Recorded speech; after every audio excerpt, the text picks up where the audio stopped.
Gebed vir wysheid. Almagtige God, U woord sê in Spreuke 1:7 dat die vrees van die Here die grondslag van ware kennis is.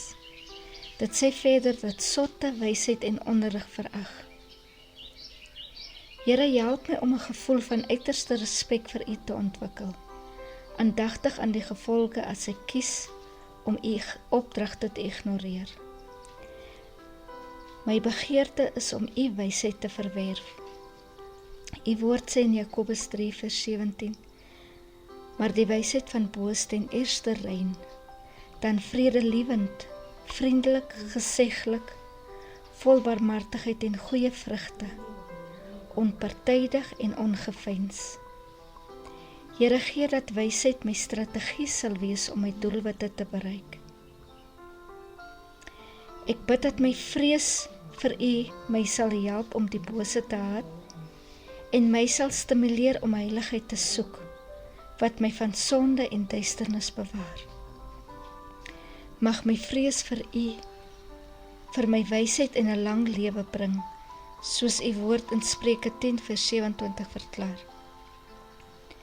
Help my God, om my verstand te verryk met betekenisvolle kennis, sodat ek wyser kan word, en my denke, my gesindheid en my algehele ingesteldheid op U woord positief te verander. Here, mag U wysheid my aanhits om deur grense te breek en verder as voor die hand liggend te sien. Mag U wysheid veroorsaak dat ek wyse besluite neem en alles en almal wat ek teekom te motiveer om dieselfde te doen.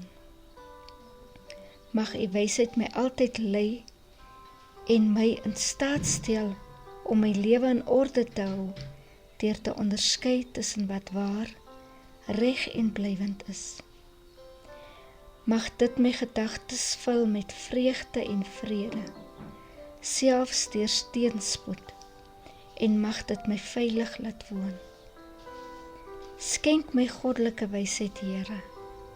U woord sê in Jakobus 1:5, as een van julle wysheid kortkom, laat hom dit van God vra. Hy wat mildelik aan almal gee sonder verwyt, en dit sal aan hom gegee word. Here, laat U wysheid 'n oorvloedige seën in my lewe wees, en mag ek dit tot eer van God en tot voordeel van ander uitleef. In Jesus naam, amen.